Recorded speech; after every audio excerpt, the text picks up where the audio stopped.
Welcome back. So let us now move into the next 5 questions. That is question number 6 to question number 10 of first unit of NCERT Chemistry 12th class. The chapter is the solid state. So in this very chapter, there is a lot of imagination that is required. Okay, so try to imagine the things, whatever I'm trying to tell you, and you will be able to get better understanding of the concepts. All right, so let us now just move into it. And one more thing I want to tell you, that if you're not taking notes, just grab your notebooks and pens and then come back to watch this video. Otherwise, there is no use of watching any video if you're not taking notes. All right, so let us now move into question number 6. Let's see what is the statement for it and what we need to calculate or tell. What is it? Okay. Okay, the question number 1.6 is stability of a crystal is reflected in the magnitude of its melting points. Comment. We need to comment on this statement. This statement means that the stability of a crystal, it depends upon the melting point of that substance. That is, if melting point will be high, stability will be more. Melting point is low, stability will be lesser. And let us just see how is it so. Now we can just consider two separate substances. Let it be substance A and substance B. Suppose substance A is composed of molecules, which are we are saying that the molecules are A molecules, and substance B is formed of B molecules. All right. So there will be forces of attraction between the molecules of A, and there will be forces of attraction between the molecules of B. Now, suppose I say that the AA interactions are stronger than the BB interactions. These are weaker.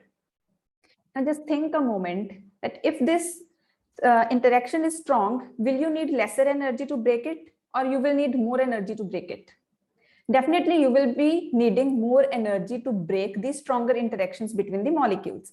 So when we are converting a solid into its liquid state, we are breaking the intermolecular forces of attraction.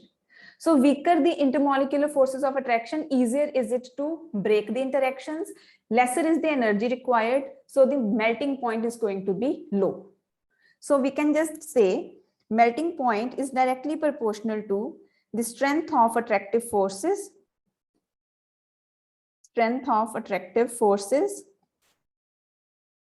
between the molecules of a substance.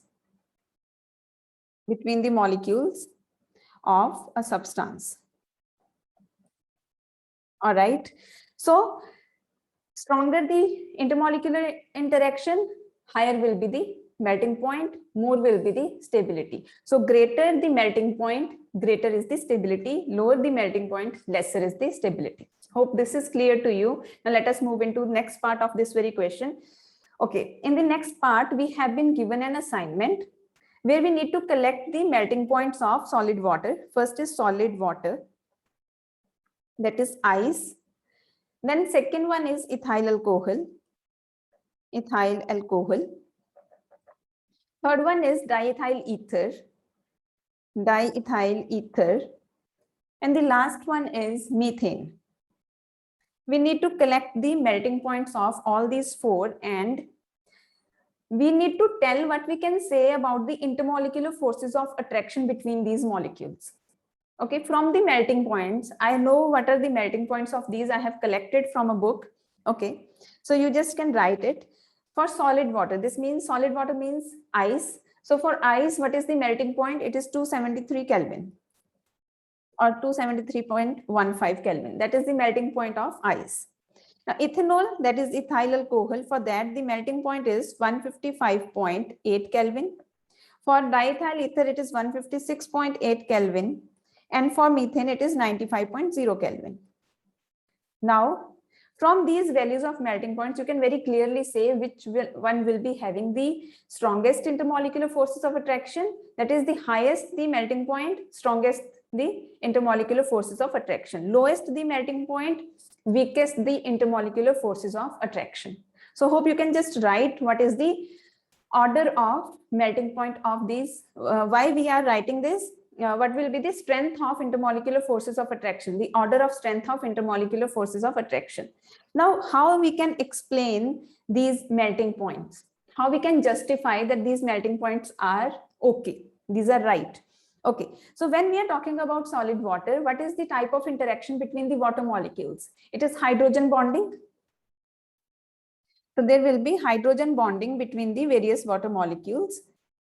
So this is how it is.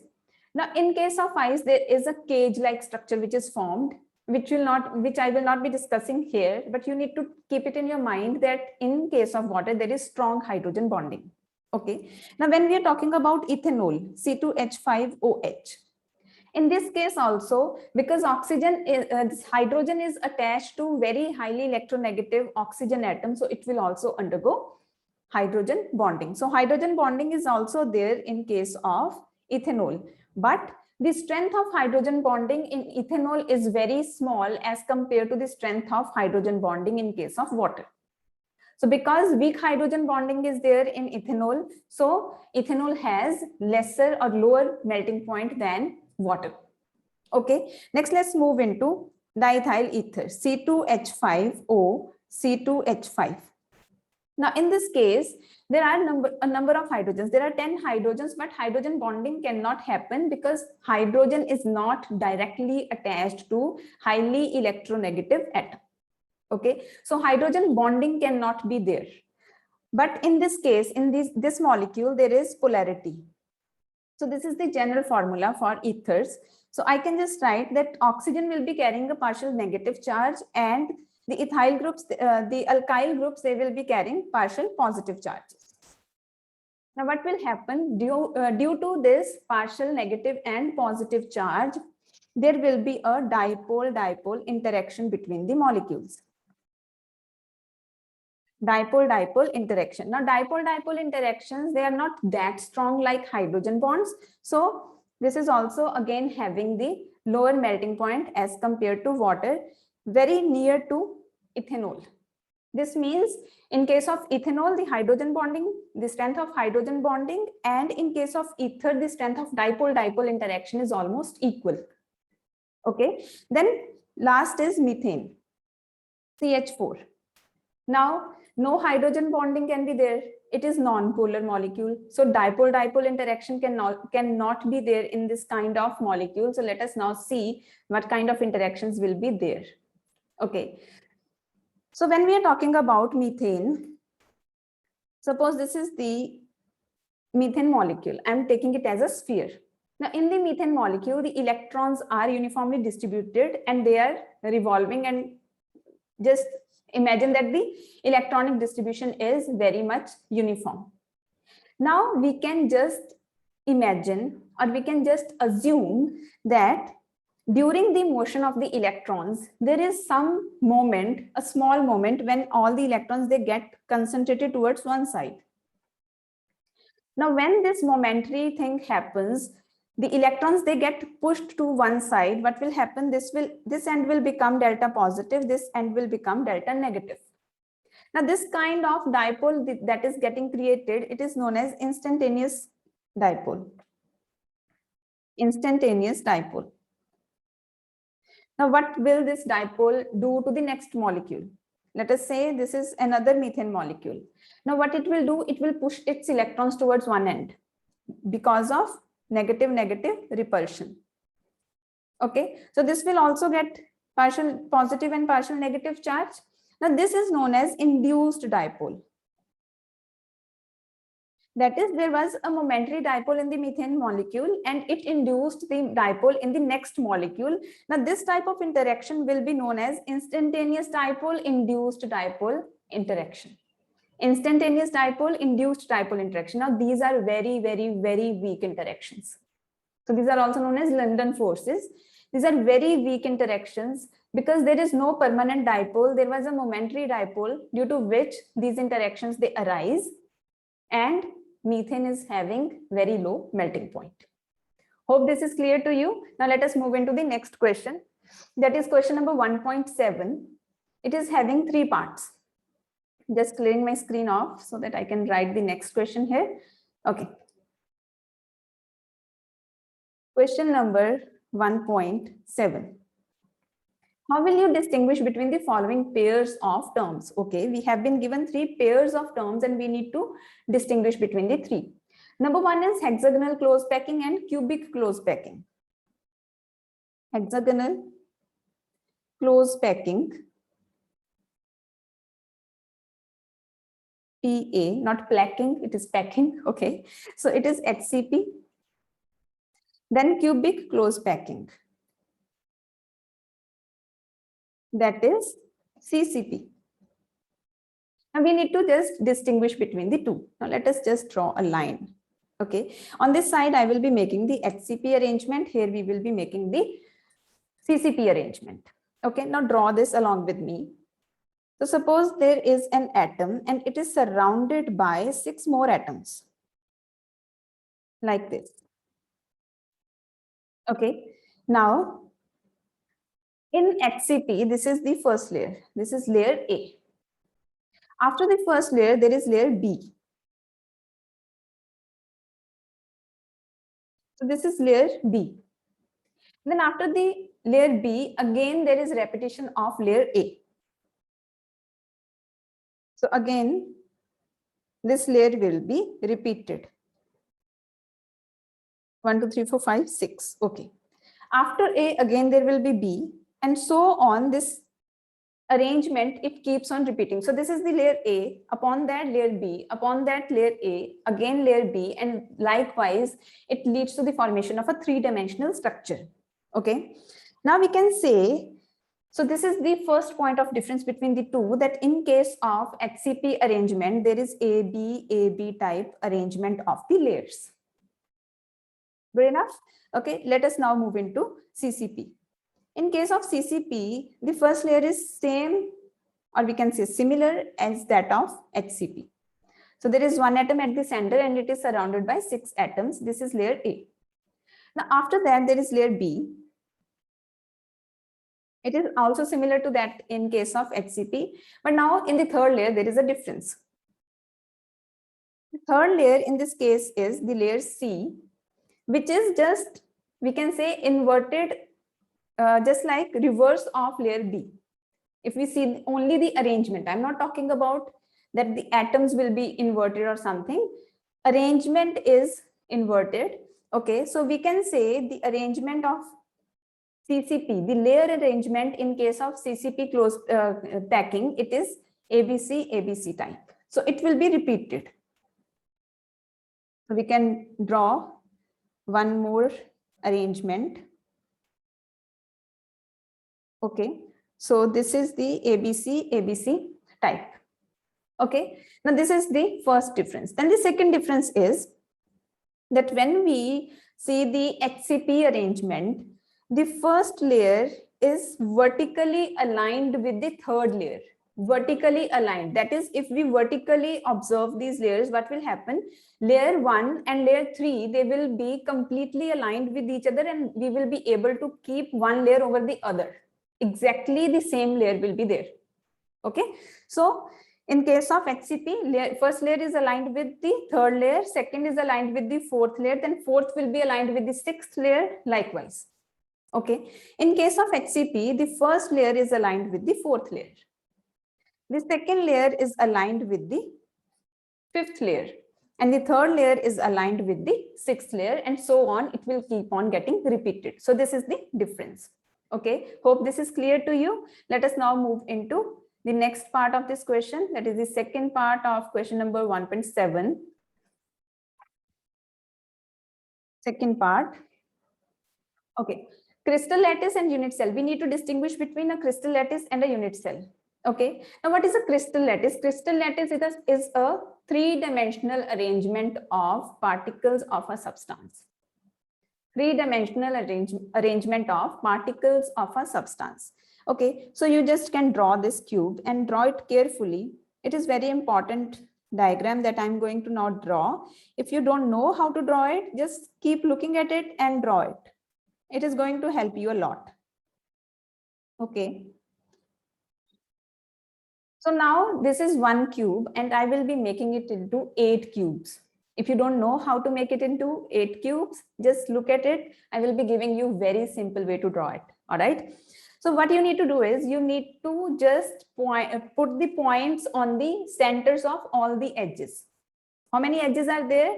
We have, what is the edge? These straight lines, these are the edges. So 1, 2, 3, 4, 5, 6, 7, 8, 9, 10, 11, 12. 12 edges are there. So just put the points at the centers of all the edges and join them, making the lines parallel to these edges. Okay, so I've joined these. Now I will be joining this. So the lines are parallel to the edges and we are taking the centers of the edges. Okay, then next we can just join this and this. Then this one and this one here. Okay.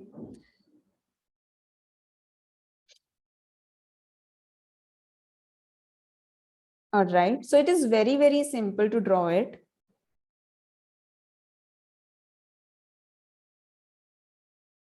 If you feel there is some kind of, my lines are not going straight or something, just ignore it. Okay. So we have joined all the edges. Now, next what we need to do is take the center of the face, join them. Here, take the centers of the faces, join them. Here, take the centers of the faces, join them. Okay, hope you can see the six cubes in it. Not six, sorry, 8 cubes. All right. So we have now drawn the 8 cubes. 1, 2, 3, 4, 5, 6, 7, and 8. Now this is the crystal lattice. The whole arrangement, the three-dimensional arrangement of the particles of a substance, constituent particles of a substance, is known as a crystal lattice. And the smallest unit of that crystal lattice is known as unit cell. So I'm just drawing it in a different color. I will be highlighting one of the cubes so that you can understand it better. With a different pen, I'm just doing it. Okay, so here I'm just highlighting this one. So hope you are clear about it. You can see this cube. So it's looking pretty well, right? So this is the 1 unit cell. So smallest portion of a crystal lattice it is known as 1 unit cell. Okay. Now here, this is not the part of this question, what I'm going to tell you now. Just look at it carefully because it will be used in entire of the chapter. Okay. So suppose I'm saying that I'm taking this cube and I'm putting one sphere on it. I'm putting one sphere on it. And now we need to see how many cubes are sharing this very sphere. How many cubes are sharing this very sphere? Okay, so now take a cube which is at the in between. Okay, I can just take this corner, the corner of the highlighted cube I'm not now taking. Now I'm placing a sphere at the corner of this cube. Now you need to see how many cubes are sharing this one sphere. This cube is sharing, this cube is sharing, this is sharing 4. Okay, now this cube is also sharing it, this cube is also sharing it, the back one is also sharing. From here, if you can see both the cubes at the back end. This means when a sphere is present at the corner, it is shared by 8 cubes. When it is present at the corner, it is shared by 8 cubes. So contribution towards 1 cube will be 1 by 8. Contribution towards 1 cube will be 1 by 8. So this is what I wanted to tell you in this very question. So next, whenever it will come, you will be able to find it out. Okay. So let us now move into the third part of this question. We need to distinguish between the tetrahedral void and octahedral void. Tetrahedral void and octahedral void. Now suppose there are 4 spheres which are arranged in a tetrahedral manner. 4 spheres are arranged in a tetrahedral manner. So we can just say these are the 4 spheres. And these are the 3 spheres. and above this there is another sphere. Now when you will be keeping this sphere on it, here will be the space. The empty space is known as the void. So the void which is created by 4 spheres, it will be the tetrahedral void. And the void which will be created by 6 spheres, it will be the octahedral void. So we can just draw it in a simple way, that these are the 3 spheres, and above these 3 spheres there is one more sphere, and the void which is formed between these 4 spheres, it is the tetrahedral void. Now suppose we are having 6 spheres, 3 below, and above these 3 we are keeping the next 3. I'm just changing the color of my pen. Okay, so I can just place it like this. I'm so sorry, it's not coming out that well, but still you can see it. So now we have 6 spheres, and when you will be keeping the 6 spheres like this, there will be a void or the space created in between the 6 spheres. That will be known as octahedral void. Okay, so let us now move into the next question, question number 8. All right. So the question number 8 is, how many lattice points are there in one unit cell of each of the following lattice? Number 1 is face-centered cubic. We need to find out how many lattice points are there. Lattice points means the points where we can keep the points which are occupied by the spheres. Those are the lattice points. Lattice points are the points in a cube or in a unit cell which are occupied by the spheres. Spheres, or you can say atoms or ions or molecules. Okay. Now let us take the first part. It is the face-centered cubic. Face-centered cubic crystal is there, and we need to tell how many lattice points will be there per unit cell. So when we are talking about the face-centered cubic unit cell, all its corners will be occupied and all the face centers will be occupied. Face center means center of the face. So how many faces are there in a cube? There are 6 faces. This is one face, second, third, fourth, one at the front and one at the back. Okay, so 6 faces are there, right? Now all these faces are having one lattice point at the center. At the center, there is one lattice point on all the faces. And now we need to calculate what will be the total number of lattice points per unit cell. Now, if you remember in the previous question, I had told you that when we are considering a sphere at the corner, it is shared by 8 other cubes. It is shared by total 8 cubes. Okay, so now 8 spheres are there at 8 corners.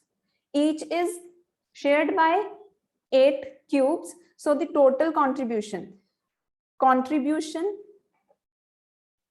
of the atoms or lattice points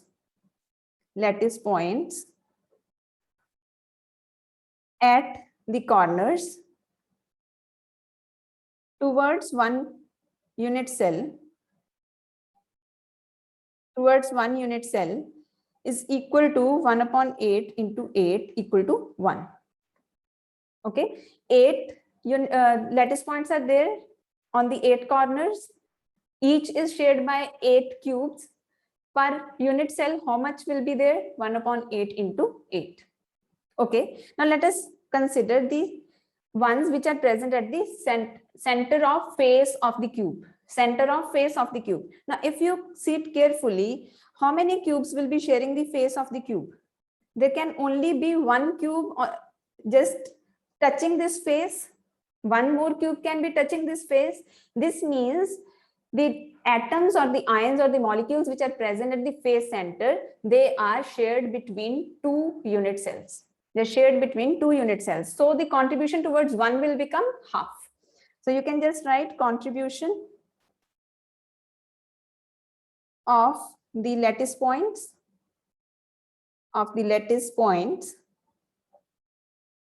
at the corners towards, not the corners, sorry, face centers, sorry, face centers towards one unit cell will be equal to 1 upon 2 multiplied by. Now, how many faces are there total? There are a total of 6 faces. So half into 6 equal to 3. So total will be 1 from the corners, 3 from the faces. So it will be 4. So in face-centered cubic arrangement, there will be 4 lattice points per unit cell. 4 lattice points per unit cell. Now let us move into the second part of this question.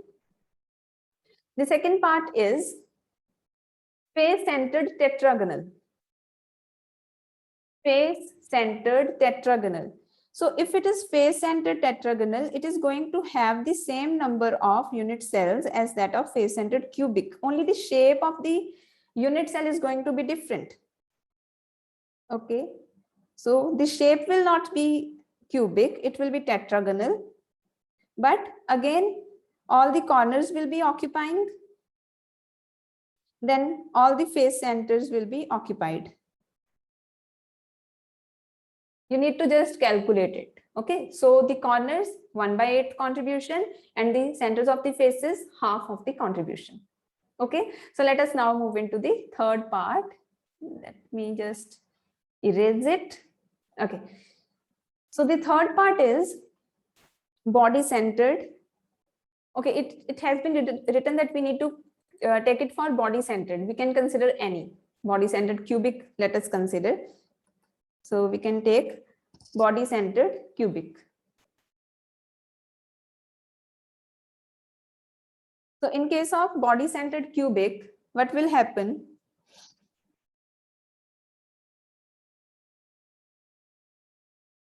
So just draw it quickly along with me. So do a lot of practice of drawing these figures. It is very important because in solid state, this is the most important part. Okay. Now, when we are talking about body centered cubic, corners will be occupied. All the corners will be occupied and one sphere will be present at the center of the body, inside the cube, center of the body, that is inside the cube. Now the contribution from the corners 1/8. So you can just write that line, contribution from the corners will be equal to 8 into 1 upon 8. You can refer to the first part of this question. From there you can take the words up. Okay, so it will be equal to 1. Now what will be the contribution from the one which is present at the center of the cube? Now just imagine you have 2 cubes and at the center of both the cubes there is a sphere. Can you imagine that it can be shared with any other cube? No, it cannot be, because it is present inside the body. It cannot be shared with any other cube. So it will be totally contributing towards only that cube in which it is present. Okay, so we can just write contribution of the lattice point at the body center towards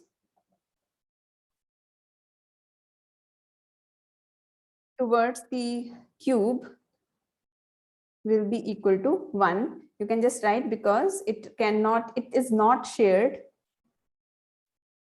with any other cube. So you can do it 1 plus 1.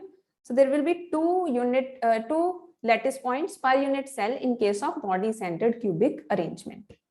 All right. So let us now move into next question. That is question number 9. Okay. So we are on the second last question of this very video. Okay. Question number 1.9. So in this question, we need to explain. Number 1 part is the basis of similarities and differences between metallic and ionic crystals. Basis of similarities and differences between metallic and ionic crystals. Okay, so first of all, we need to understand how a metallic crystal is formed and how an ionic crystal is formed.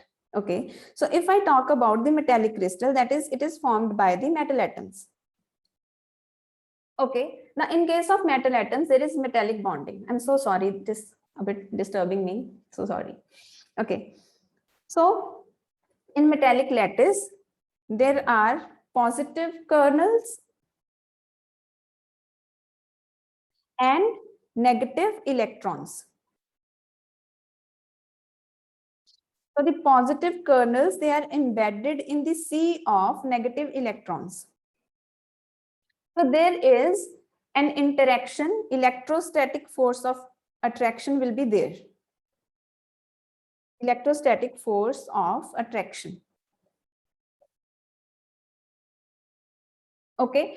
So in case of metallic bonding, there is electrostatic forces of attraction between kernels, so positively charged, and electrons. Now from where they are coming? These are the valence electrons of the metal. Okay, because they have very low ionization energy, so metallic bonding is formed by the kernels and the electrons with the positive negative interaction, that is electrostatic forces of attraction. Okay, now when we are talking about the ionic crystals, so this is the similarity. Now I'm talking about the similarities. When we are talking about the positive negative ions, that is the ionic crystals are there.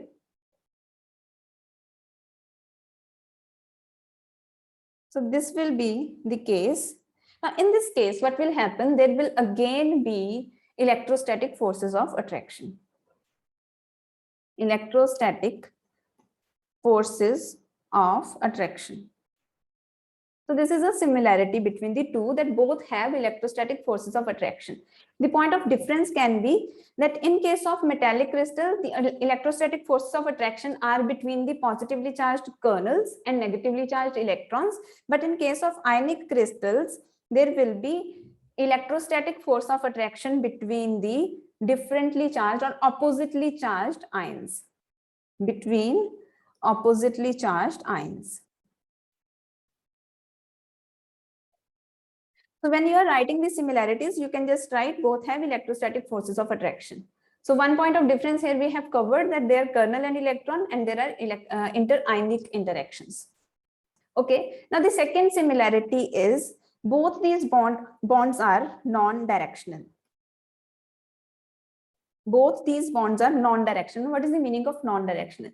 If you consider a covalent compound, suppose we consider methane. Okay, so if we consider methane, it is having all the covalent bonds and they are having a directional nature, that we say that all the 4 covalent bonds of methane molecule, they are directed towards a regular tetrahedron. They are directed towards a regular tetrahedron. So they have directional nature. But in case of metallic and these ionic bonds, we cannot say that they are triangular or they are tetragonal or they are tetrahedral. We cannot say that. Okay, so these are non-directional. Now, one more point of difference is there, that the metallic bonds, they can be strong, they can be weak. Metallic bonds can be strong, can be weak, because it will depend upon the number of valence electrons in the metal. Greater the number of valence electrons, stronger is the metallic bond. Greater the number of valence electrons in metal, stronger is the metallic bond. All right. Now, when we are talking about the ionic crystals, they always have strong ionic bonds. Ionic bonds are always strong. Metallic bond can be strong, can be weak. Okay. Then the next point of difference is there, electrical conductivity. In the electrical conductivity, if we talk about, I'm just clearing my screen off. Okay. If we talk about the metals, they conduct electricity even in the solid state. Electricity even in the solid state, because the electrons are free to move. Electrons are free to move. But in case of ionic crystals, the ions cannot move in the solid state. So they can conduct electricity only in the molten state or in the solution form. So ionic crystals conduct electricity in molten state or in solution form, not in solid form, because ions are not free to move. Ions are not free to move. Hope this is clear to you. Okay, let us now move into the next part of this question. I think it is having one more part. Yes, it is having. Okay. So the next part of this question is explain ionic solids are hard and brittle. Ionic solids are hard and brittle. So very simple answer. So they are hard because ionic bonds are very strong.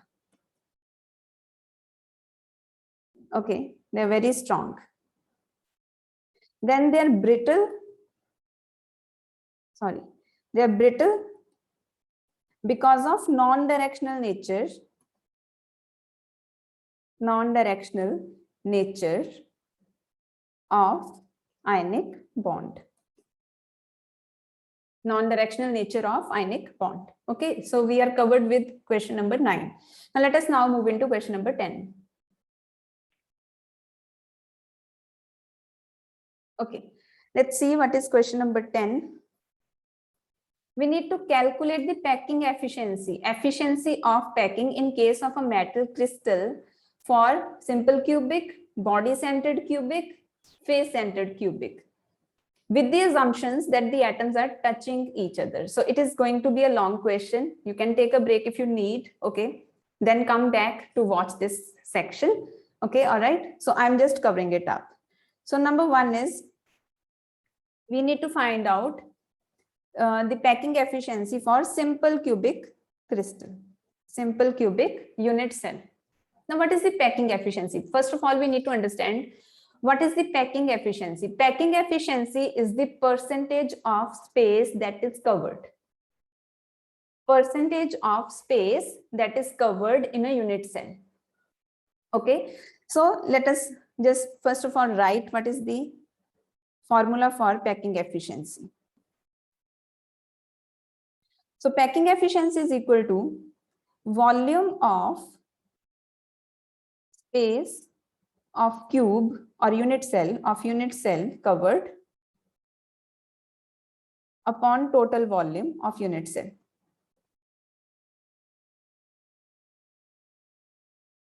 Multiplied by 100. Now, when we are talking about the simple cubic unit cell, so let us first draw it. So when we are talking about simple cubic unit cell, in the question itself, it has been given that we need to assume that all these spheres are touching each other. All these spheres, actually they are touching each other. It is not an assumption, but if we actually see the crystal lattices, all the atoms, they will be touching each other. It is not like there is one point here and one point here. That point, it represents only the center of that particular atom or ion, but otherwise the ions or atoms, they are touching each other. Okay, so we can just draw here. I can just take this as center. Try to draw it as symmetrical as you can. I cannot assure you about my drawing. Okay, so these two atoms are there and these are equal atoms. Okay, do not make it bigger and smaller. So I can just take it here and draw it again.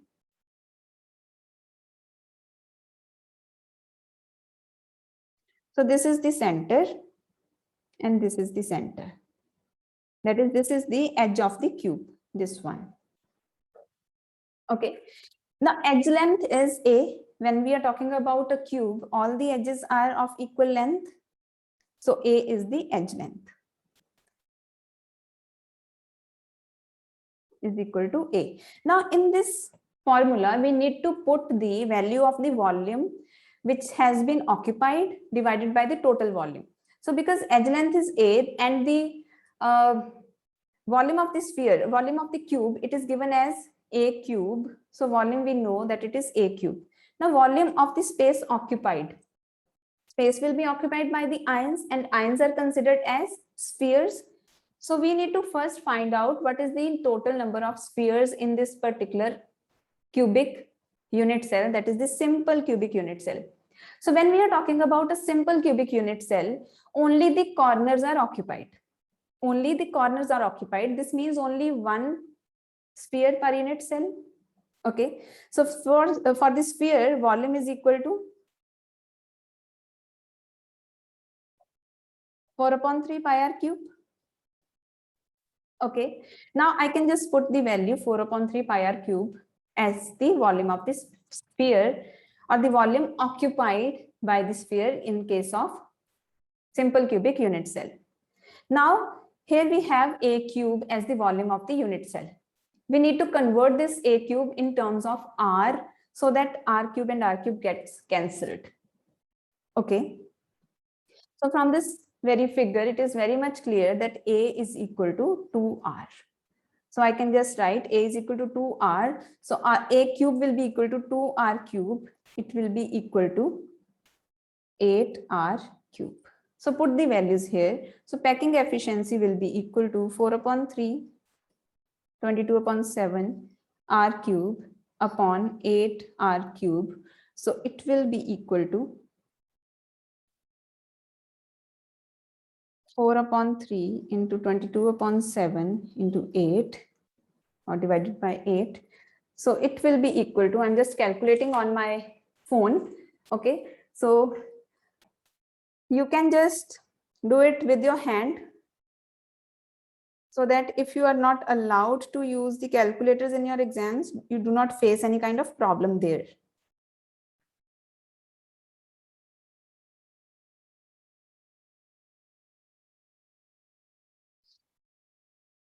So it is coming out to be equal to 52.38%. So it has to be multiplied with 100 also. It is 52.38%. So 52.38% of the space in case of simple cubic unit cell will be occupied, and rest will be empty. Okay, so let us now move into the second part of this very question. So the second part is body-centered cubic.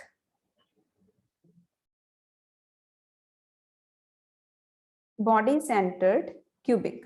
So when we are talking about body-centered cubic arrangement, you can again draw a cube.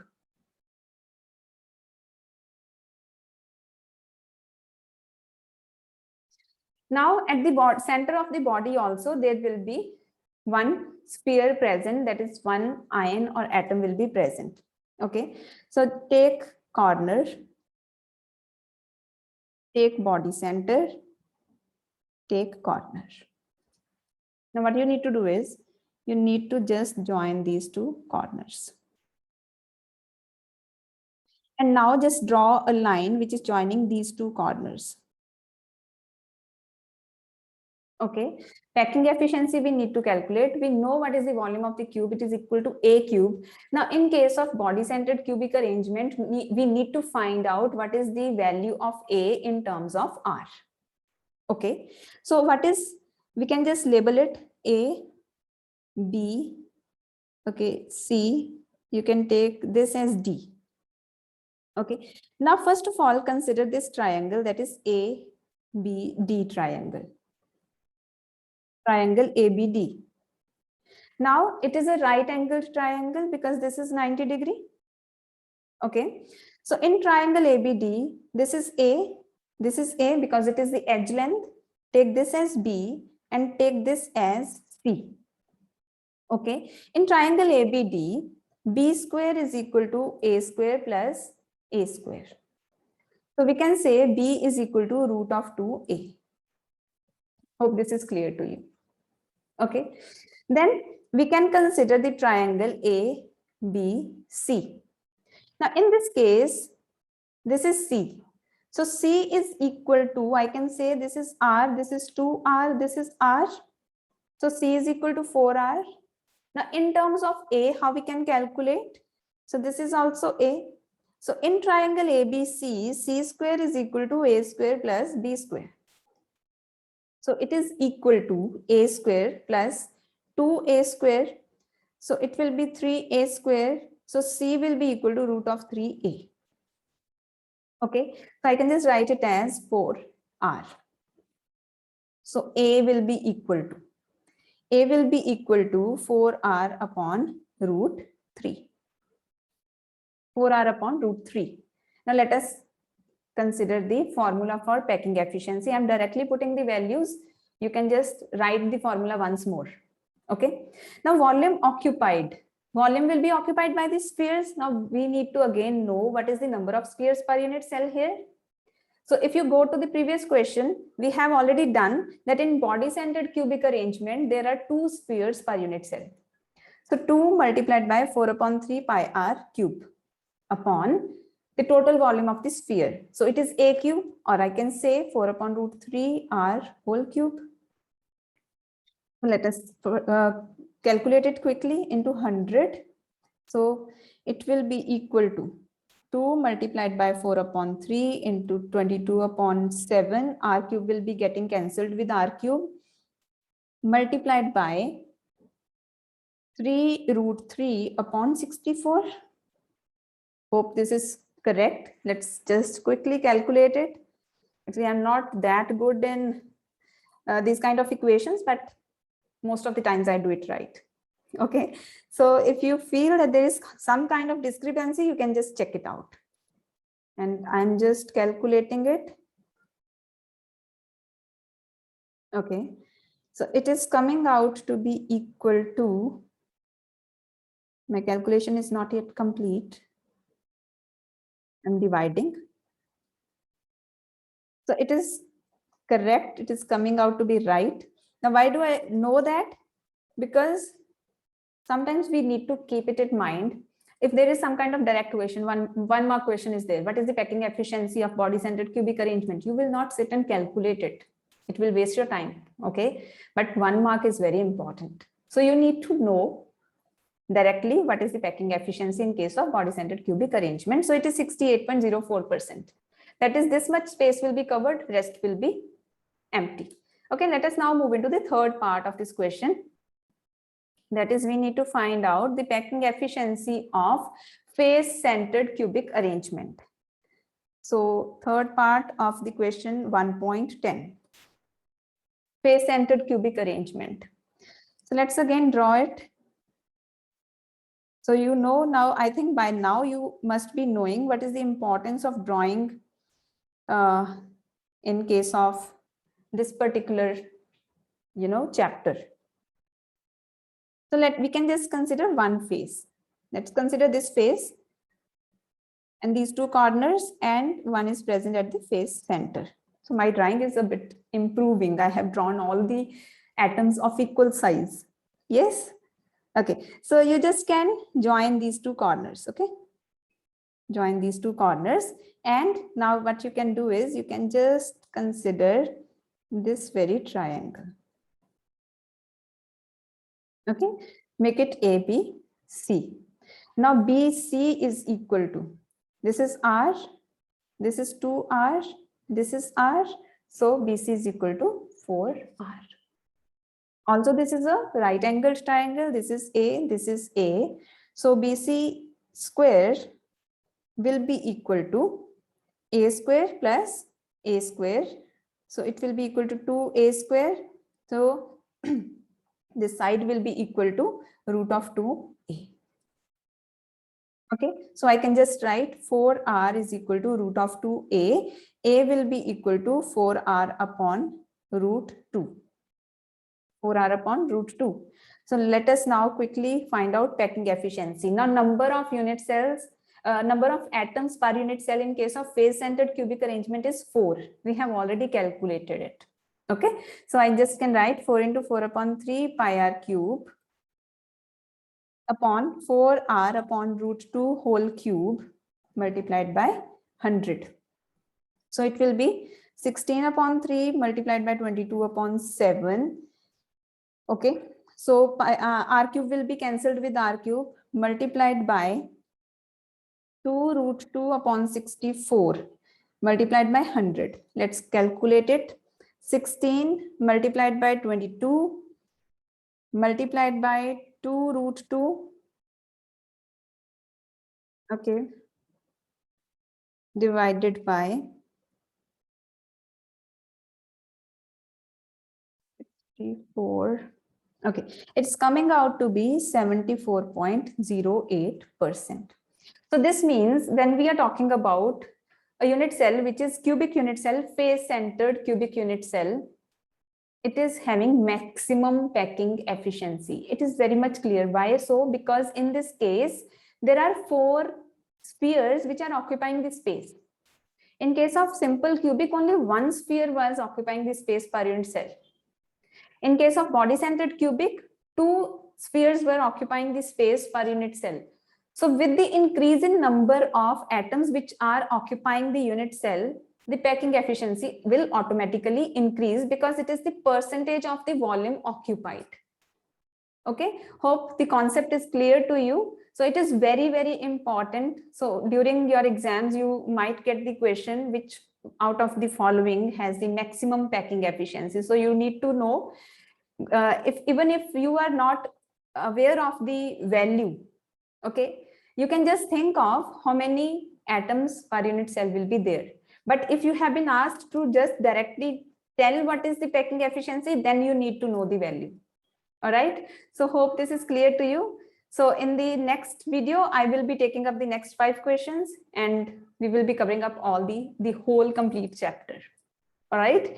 So all the best to you. And if you want to study directly from me, you can just contact me, see the description of this video. And if you are getting conceptual clarity, do like this video, share it with your friends so that they can also get conceptual clarity.